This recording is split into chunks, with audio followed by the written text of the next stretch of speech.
Hey guys, मैं हूं आपके साथ सचिन मेवाड़। हम पढ़ रहे हैं मीडिएवल हिस्ट्री यानी कि मध्यकालीन भारत के इतिहास के बारे में। और जो हमारा लेक्चर चल रहा है, हमारा जो टॉपिक चल रहा है वो चल रहा है सूफीवाद के बारे में। सूफीवाद के बारे में इससे पहले मैं वीडियोज़ जो है वो अपलोड कर चुका हूँ।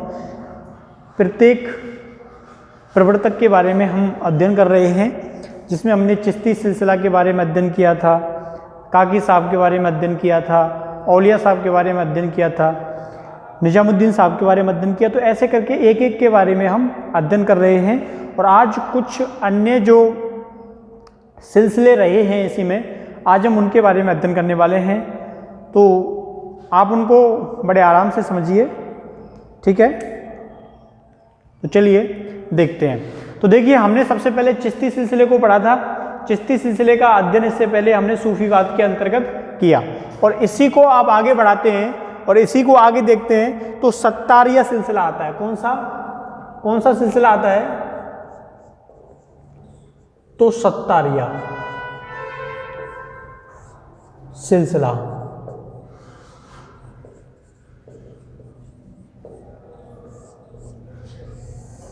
कौन सा सिलसिला आता है? तो सत्तारिया सिलसिला आता है।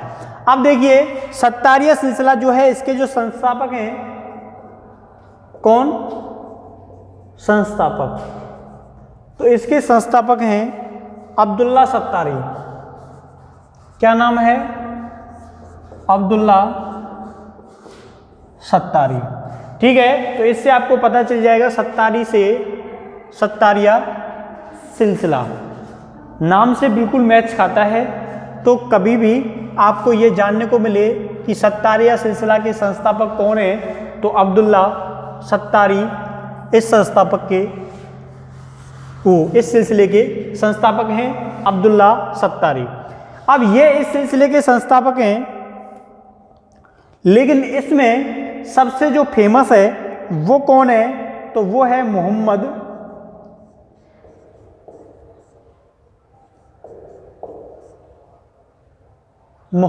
गौस बोला गया। ठीक है, ये गौस है, मोहम्मद गौस ग्वालियरी।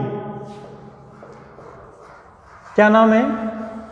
मोहम्मद गौस ग्वालियरी जो है वो इस सत्तारी सिलसिले के अंतर्गत, यानी कि सत्तारिया सिलसिले के अंतर्गत सबसे प्रसिद्ध सूफी संतों में क्या किए गए हैं? शामिल किए गए हैं। सबसे प्रसिद्ध क्या माने गए हैं? सूफी संत माने गए हैं। ठीक है, तो याद रखना है, सबसे प्रसिद्ध सूफी संत क्या हैं? सबसे प्रसिद्ध सूफी संत हैं। क्या नाम है? मोहम्मद गौस ग्वालियरी। सबसे प्रसिद्ध सूफी संत, नाम याद रखना है। पूछा जा सकता है कि सत्तारिया सिलसिले के सबसे प्रसिद्ध सूफी संत कौन है? तो मोहम्मद गौस ग्वालियरी इसके सबसे प्रसिद्ध सूफी संत रहे हैं।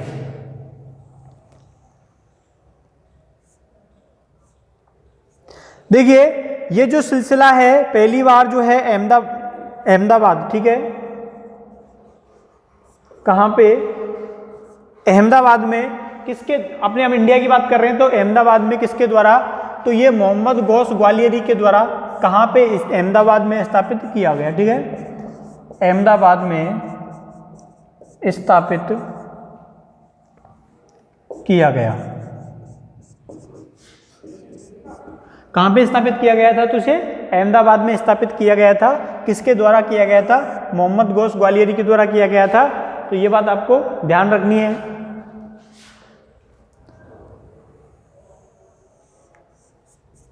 इसमें यौगिक क्रियाओं को अपनाया गया है। इसमें यौगिक क्रियाओं को क्या किया गया है? अपनाया गया है। इसी सिलसिले में एक शेख अब्दुल्ला हुए थे। कौन हुए? शेख अब्दुल्ला सत्तार। कौन? शेख अब्दुल्ला सत्तार जो थे, इन्होंने क्या किया था? इन्होंने जो चिश्ती सिलसिले के सूफी थे उनको चुनौती पेश की थी और ये कहा था कि मतलब जो होता है ना, जैसे हिंदू धर्म में बोलते हैं शास्त्रार्थ, यानी कि किसी भी धर्म के ऊपर बहस करना, और जो जीते उसकी, या तो जैसे वो हार गया तो वो उसका चेला बन जाएगा, और वो हार गया तो दूसरे वाला वो उसका चेला बन जाएगा। तो ऐसी ही बात इनके द्वारा बोली गई थी, शेख अब्दुल्ला सत्तार के द्वारा बोली गई थी। किनको बोली गई थी? चिश्तियों को बोली गई थी। ठीक है, जो चिश्ती थे इनको ये बात बोली गई थी कि या तो तुम हमारे शिष्य बन जाओ और या फिर हम तुम्हारे क्या बन जाएंगे? शिष्य बन जाएंगे। ठीक है, तो डिबेट मतलब ये बहस करो हमसे धर्म के ऊपर, और जो जीता वही पोरस। ठीक है, तो शेख अब्दुल्ला सत्तार के द्वारा लिखना है आप लोगों को, के द्वारा चिश्ती संप्रदाय को यह कहा गया कि या तो तुम हमारे शिष्य बन जाओ या हम तुम्हारे शिष्य बन जाएंगे। ठीक है, तो लिखा आप लोगों ने ये। चलिए तो देखिए इसमें क्या होता है, इसमें क्या होता है, जो औरंगजेब के समय क्या है, औरंगजेब के समय पर जब औरंगजेब शासक बनने वाला था उस समय पर उसने इसी शाखा के शेख बुरहाउद्दीन से क्या लिया था? आशीर्वाद दिया था। औरंगजेब ने क्या किया था? शेख बुरहाउद्दीन, शेख बुरहाउद्दीन, इससे क्या लिया था? इसने शासक बनने से पहले क्या लिया? आशीर्वाद लिया।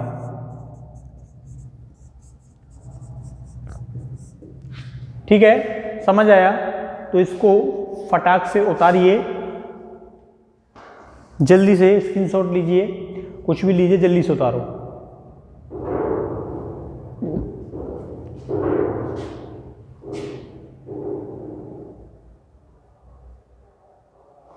मिटा दें इसको, अब हो गया होगा उम्मीद है। चलिए आगे चलते हैं थोड़ा और देखते हैं इनके जो प्रसिद्ध थे मोहम्मद गौस ग्वालियर, इनके बारे में कुछ लाइनें पढ़ते हैं।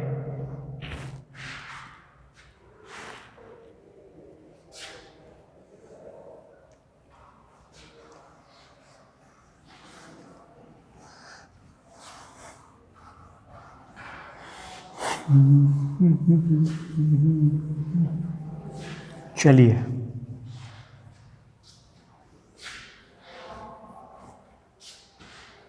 देखिए, मोहम्मद फेमस हैं, प्रसिद्ध हैं,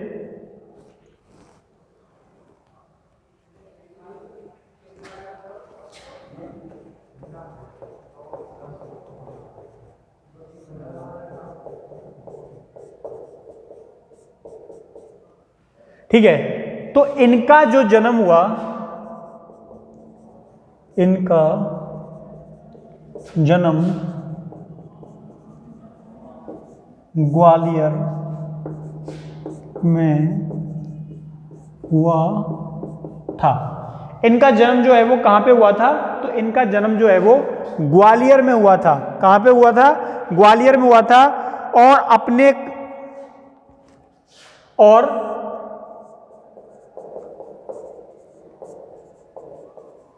इनको कुतुब, किस नाम से? कुतुब,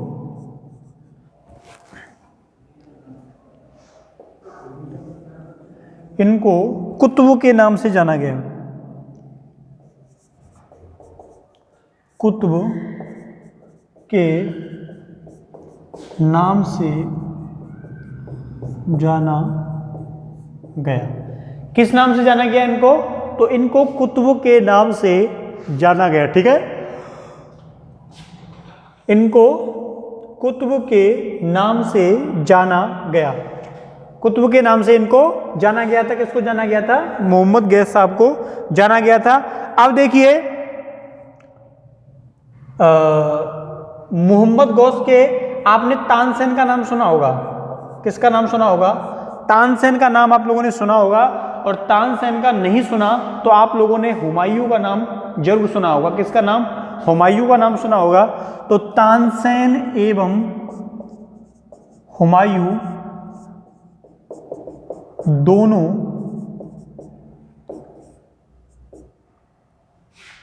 इसके ही शिष्य थे, दोनों इसके ही शिष्य थे। याद आया? तानसेन और हुमायूं जो है दोनों क्या थे? इसी के शिष्य थे। तानसेन संगीत वाला। चलिए तो आगे जानते हैं इसके बारे में। देखिए इसके द्वारा क्या किया गया? इसके द्वारा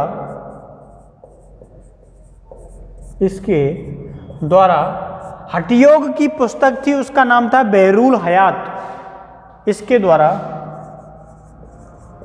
बहरूल हयात, इसको लिख लेना कोष्टक में ऐसे करके, ठीक है।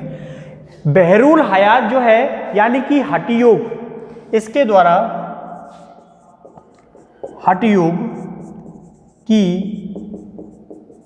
संस्कृत पुस्तक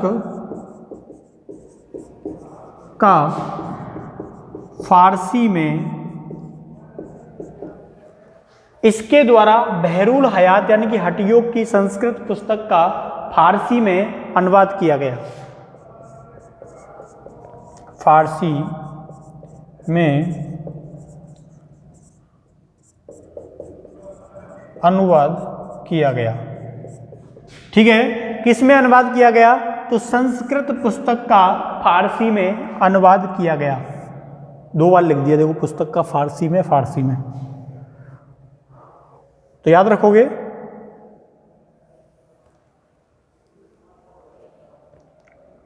फारसी में क्या किया गया? उस पुस्तक का अनुवाद जो है वो किया गया, ठीक है।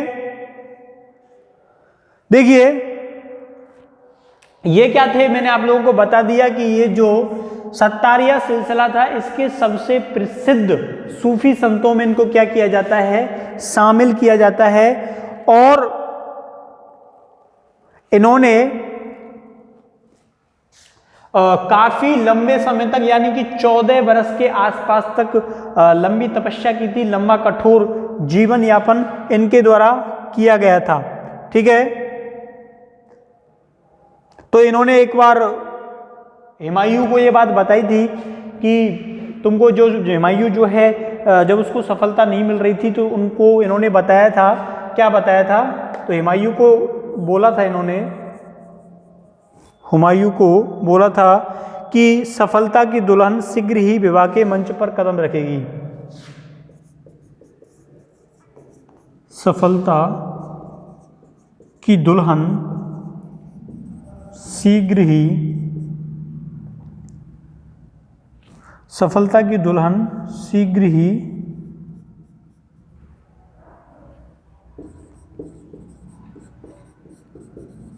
मंच पर कदम रखेगी। क्या बोला था? कि सफलता की जो दुल्हन है वो शीघ्र ही क्या करेगी? मंच पर कदम रखेगी, यानी कि तुम्हारी जिंदगी में जो निर्वासन का जीवन है ना, ये जल्दी ही क्या होने वाला है? समाप्त होने वाला है। तो ऐसा इनके द्वारा बोला गया था। किसको? हुमायूं को ये बात बोली गई थी, ठीक है।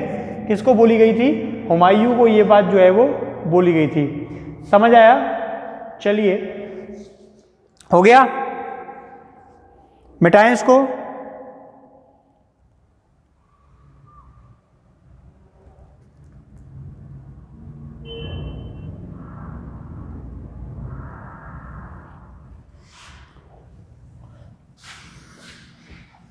मोहम्मद कैस,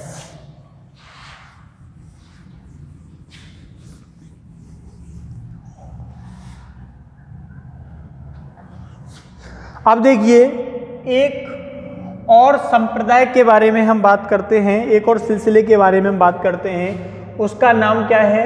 तो उस सिलसिले का नाम है फिरदौसिया। क्या नाम है? फिरदौसिया सिलसिला। क्या नाम है इसका? फिरदौसिया सिलसिला। और आप इसके बारे में नाम आपने सुन ही रखा होगा कि फिरदौसिया सिलसिला जो है वो कहाँ से संबंधित है? तो बिहार से संबंधित सिलसिला है।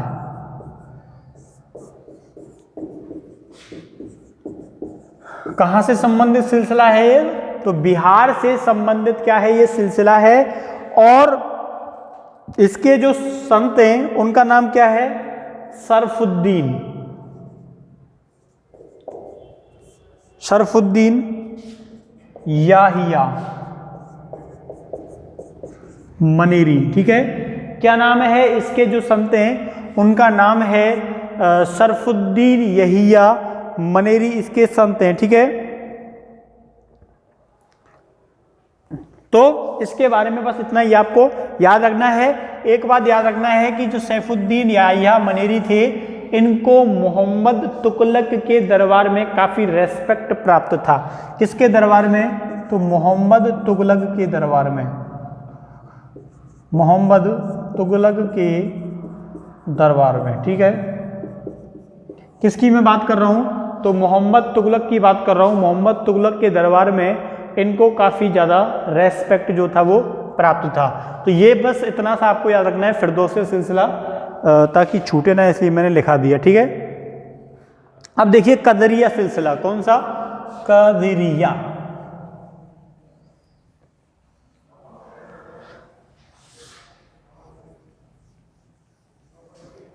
कदरिया सिलसिले के बारे में देखिए, कदरिया सिलसिला क्या कहता है? कादिरिया सिलसिला,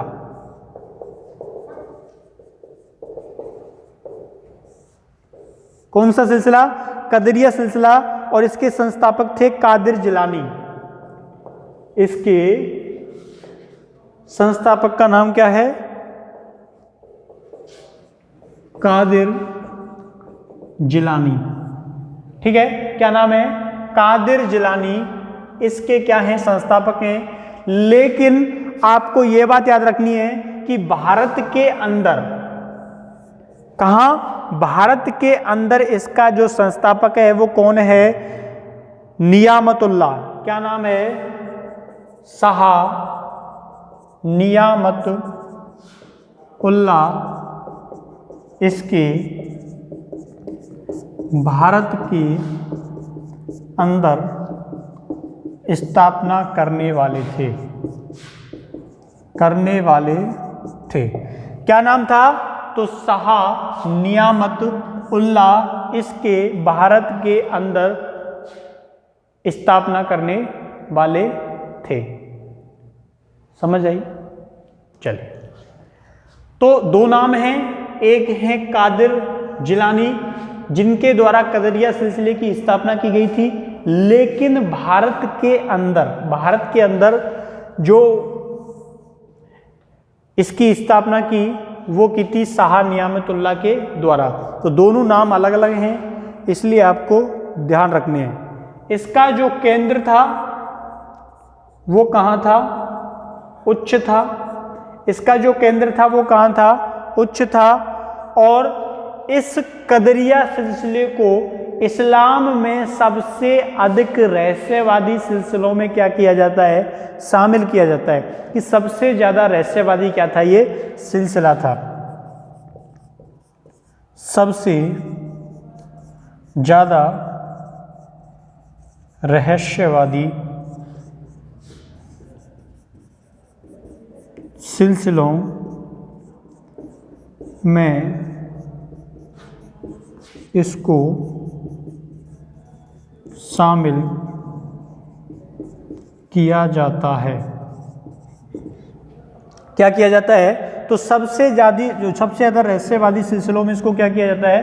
शामिल किया जाता है। किसको शामिल किया जाता है? कदरिया सिलसिले को शामिल किया जाता है। अब रहस्यवाद से क्या मतलब है साहब? ऐसा क्या है इसमें? रहस्य क्या है? क्या मतलब क्या क्या क्या क्या?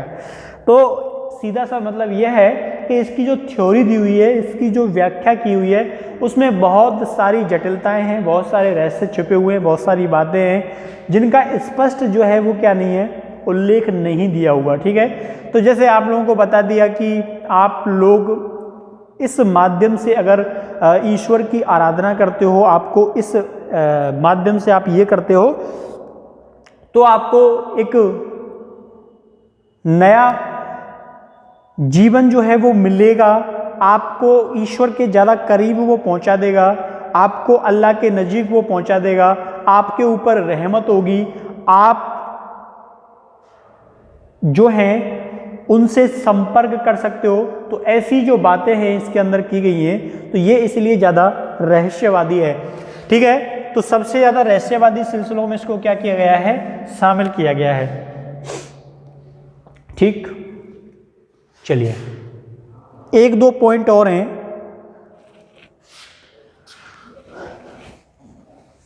इसको मिटाते हैं ना। तो संस्थापक कादिर जिलानी साहब, इसके अलावा शाह नियामतुल्लाह,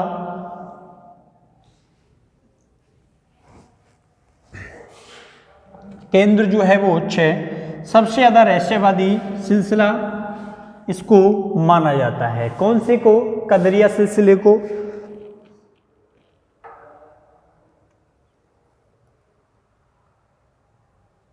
चलिए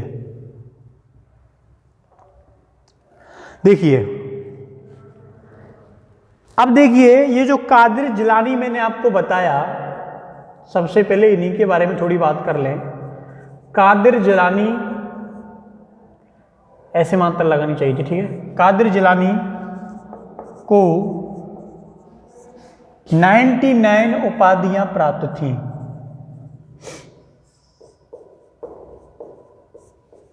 कितनी? 99, यानी कि 99 उपाधियां इनको प्राप्त थीं। जैसे कि पीरान ए पीर, पीरान ए पीर जैसी इनको कुछ उपाधियां जो हैं वो प्राप्त थीं। देखिए, आप लोगों ने शेख मूसा का नाम सुना होगा। किसका नाम? शेख मूसा। जब अकबर को आप लोगों ने पढ़ा तो उस समय थे ये शेख मूसा, और शेख मूसा जो थे वो इसी सिलसिले के थे। और शेख मूसा को अकबर के द्वारा 5000 रुपये का मनसब जो है वो दिया गया। शेख मूसा को अकबर के द्वारा 5000 का मनसब दिया गया।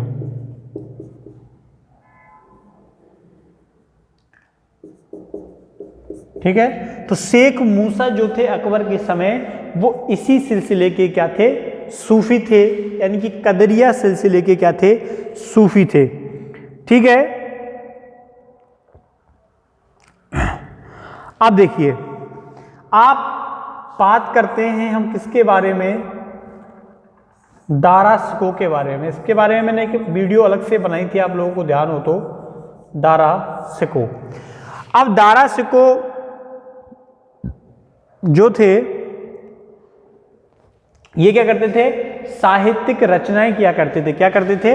साहित्यिक रचनाएं। साहित्यिक रचनाएं किया करते थे। तो ये इस सिलसिले से क्या थे? काफी ज्यादा प्रभावित थे, काफी ज्यादा इससे जुड़े हुए थे। इसके अलावा दारा सिको के बारे में मैंने एक अलग से वीडियो बनाया, तो उसमें पूरा बता दिया था कि ये जो थे ब्राह्मणों के संपर्क में रहते थे, उनसे उपनिषद वेद ग्रंथों को पढ़ते थे। इसके अलावा इन्होंने वेद, रामायण, महाभारत का अध्ययन किया था। बड़े ही धार्मिक उदार व्यक्ति थे। तो ऐसी बातें मैंने बताई थी, अगर आपको उस समय की बातें याद हो तो। ठीक है, तो ये इसीलिए दारा सिको जो थे, लिख सकते हो आप भले ही अब वापस से, कि ब्राह्मणों के संपर्क में रहते थे, ब्राह्मणों के संपर्क में रहते थे और धार्मिक ग्रंथों का अध्ययन करते थे। धार्मिक ग्रंथों का अध्ययन करते थे। ठीक है, इसमें बहुत सारे संस्कृत ग्रंथ, रामायण, महाभारत आदि का क्या किया करते थे? अध्ययन किया करते थे। ठीक है, चलिए, तो ये भी महत्वपूर्ण पॉइंट है इससे जुड़ा हुआ। लेकिन बाद में इसी कारण उनको जो औरंगजेब है, औरंगजेब जो था इसको क्या बोलता था? क्या बोलता था, इसको धर्म विरुद्ध बोलता था कि ये धर्म विद्रोही है, धर्म के विरुद्ध है, इस्लाम में इसकी आस्था कम है, सभी धर्मों को समान रेस्पेक्ट उदार है। तो ऐसी बातें दारा सिकों के बारे में बोला करता था, ठीक है। और इसको मरवा भी दिया था लास्ट में।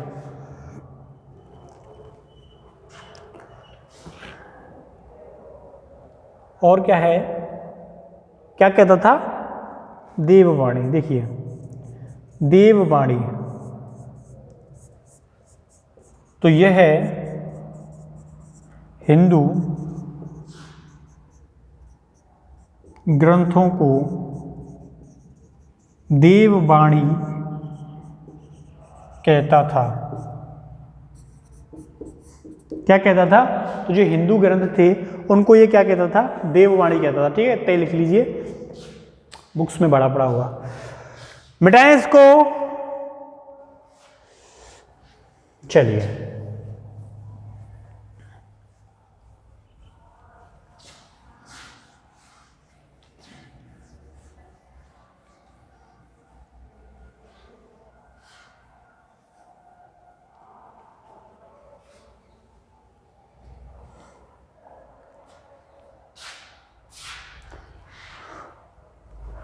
देखिए, अब हम बात करते हैं नक्शबंदी सिलसिले की। नक्शबंदी सिलसिला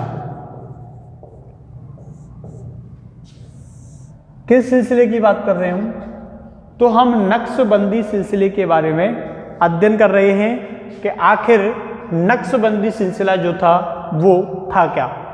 अब देखिए, इसके जो संस्थापक हैं, इसके जो संस्थापक हैं उनका नाम क्या है, ख्वाजा बहाउद्दीन। क्या नाम है, ख्वाजा बहाउद्दीन, ठीक है।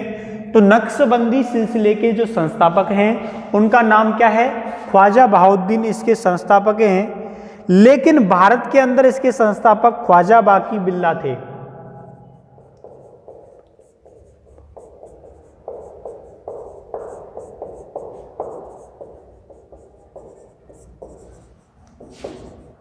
ख्वाजा बाकी बिल्ला, ठीक है।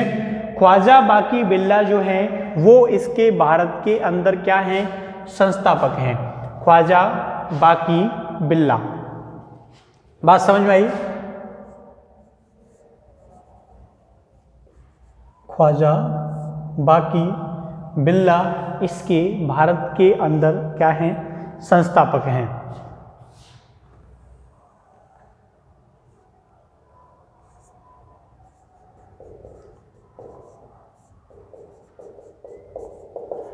बाबर और औरंगजेब, देखो मैंने उसमें बताया था हुमायूं और तानसेन, और इसमें बता रहा हूं बाबर और औरंगजेब इसके अनुयायी थे। तो थोड़ा ध्यान रखना, इनको मिलाने का प्रयास मत करना, ठीक है। क्या थे, इसके अनुयायी थे। किसके अनुयायी थे ये, नक्शबंदी सिलसिले के बाबर और औरंगजेब इसके क्या थे, अनुयायी थे। कोई पूछ सकता है कि इन दोनों में से या फिर कोई और शासक का नाम देके कि इनमें से नक्शबंदी सिलसिले से संबंधित कौन था, या क्वेश्चन ऐसे बदल सकता है कि कदरिया सिलसिले से संबंधित शासक कौन था या कौन व्यक्ति था।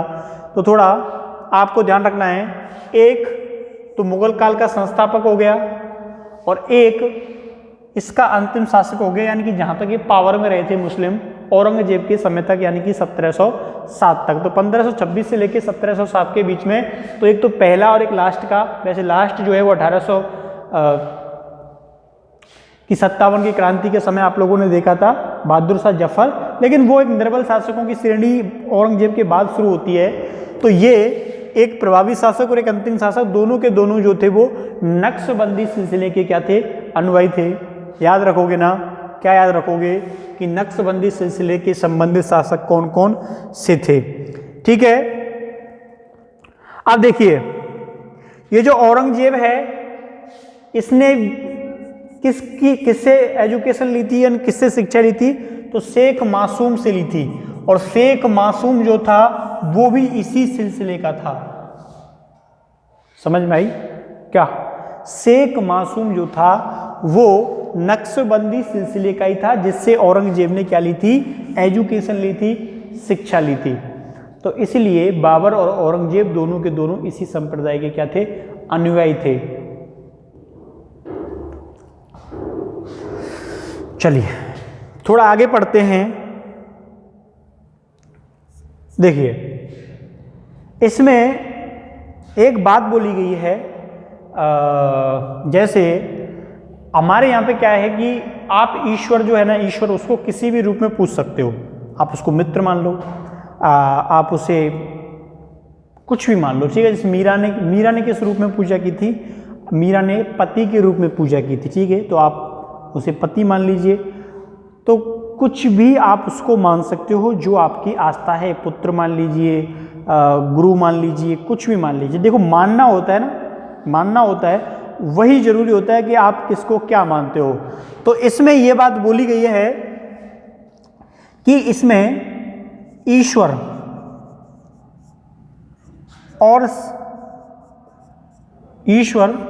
और अनुयायी जो होता है, यानी कि सेवक जो होता है, यानी कि जो पूजा उसका कर रहा है, या फिर आप लोग उसको भक्त बोल सकते हो कि जो भक्त है, जो भक्ति कर रहा है।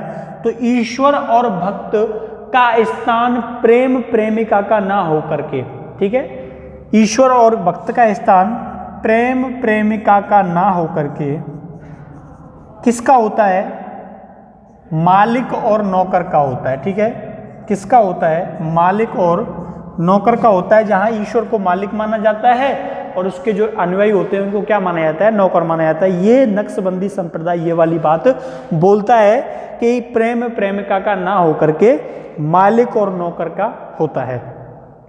इतने सारे संप्रदाय, इतनी सारी थ्योरियां, इतने सारे धर्म ग्रंथ, इतने सारे लोग, इतनी सारी बातें, और लोगों ने अपने अपने दिमाग में अपने अनुसार उन चीज़ों को मान रखा है, ठीक है। उससे अच्छा कुछ नहीं। तो ईश्वर और भक्त जो हैं वो प्रेम प्रेमिका का संबंध यहाँ पे नहीं मानते। ये कभी नहीं मानता ये संप्रदाय कि एक भगवान और एक अनुयायी के बीच में ये रह सकता है। यहाँ क्या माना गया है कि ईश्वर हमेशा एक मालिक के समान होता है और उसका जो फॉलोवर होता है वो एक नौकर के समान होता है, ठीक है। और हमारे यहाँ पे गाने चलते हैं, जैसे क्या क्या क्या एक गाना चलता है, भक्त के वश में है भगवान, ठीक है। यह है। चलिए नक्शबंदी सिलसिला, इसके कुछ रूल्स हैं। मैं बोल दूं आप लिख लेना, या मैं लिख दूं तो भी आप लिख लेना। जैसे मैं मुंह से बोलूं आप लोगों को कि इसमें शारीरिक कठोरता पर क्या दिया गया है? बल दिया गया है। शारीरिक कठोरता पर बल दिया गया है। क्या दिया गया है? शारीरिक कठोरता पर बल दिया गया है। लिखिए पहला पॉइंट, इसमें शारीरिक कठोरता पर, इसके नियम है, ये नक्शबंदी सिलसिले के क्या है नियम है? 4, 5, 6। तो वो मैं आप लोगों को बता रहा हूं। पहला है शारीरिक कठोरता पर बल दिया गया है। नंबर 2 है संगीत का विरोध किया गया है। नंबर 3 है योग को स्वीकार नहीं किया गया है, ठीक है। योग को स्वीकार नहीं किया गया है। फिजिकल एजुकेशन एंड योगा, ठीक है, सब्जेक्ट होता है।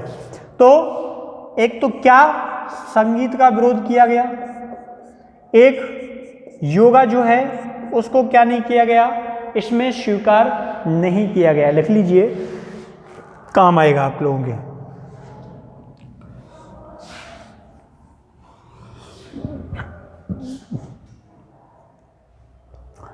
शारीरिक कठोरता पर बल दिया गया है, इसमें संगीत का विरोध किया गया है, योगा को या योग को स्वीकार नहीं किया गया है। चौथा है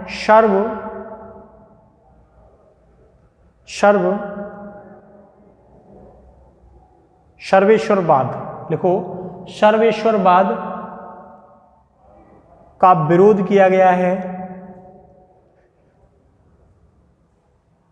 सर्वेश्वरवाद का विरोध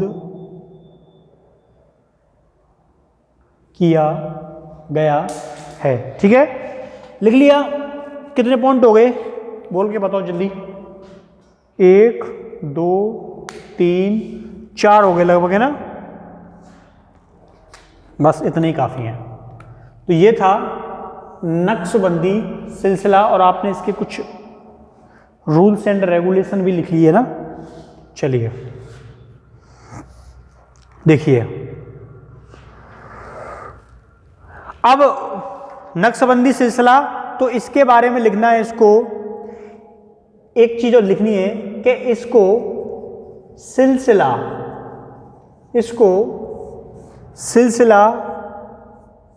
ए,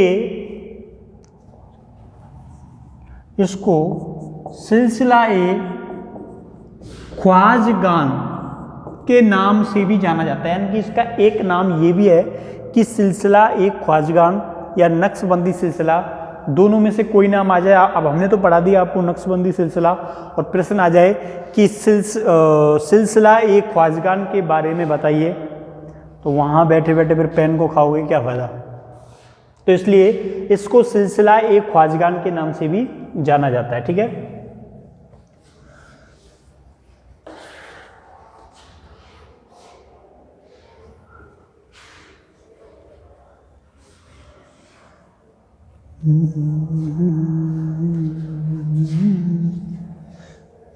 चलिए थोड़ा आगे चलें और देखते हैं।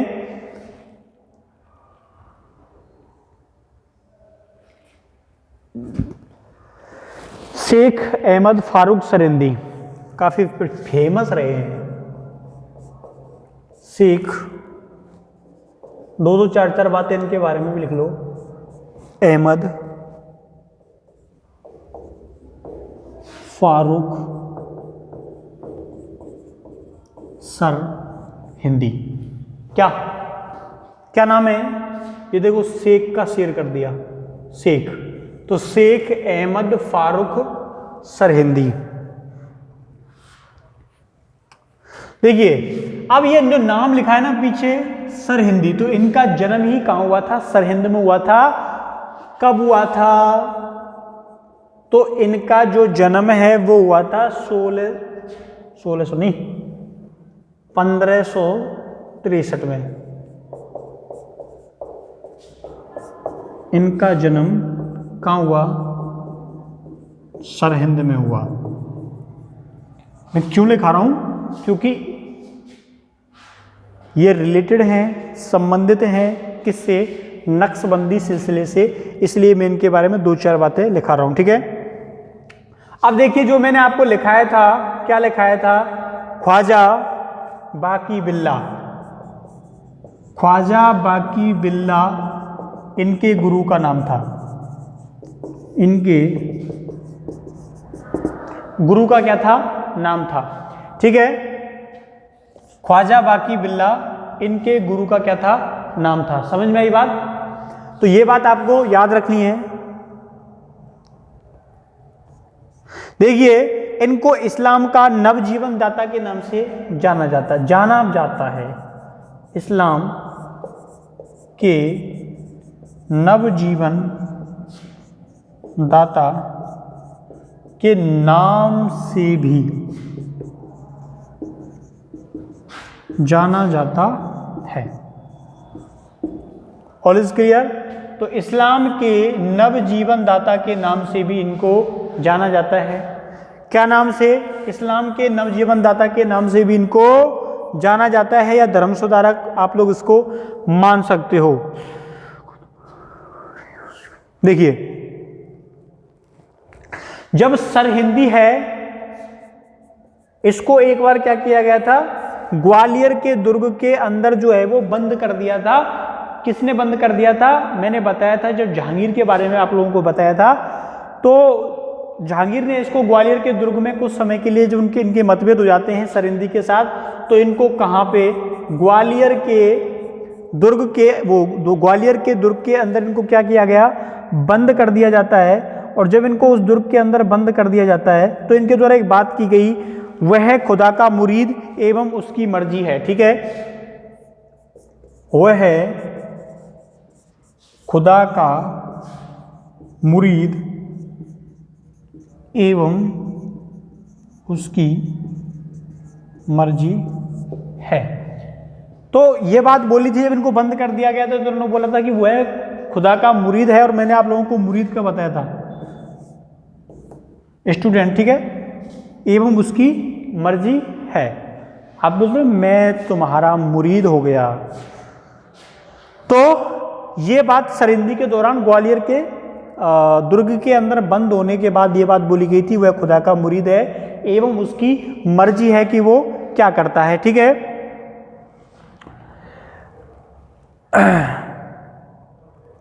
चलिए मिटा दें इसको। थोड़ा बहुत आपको नॉलेज मिल ही गई होगी।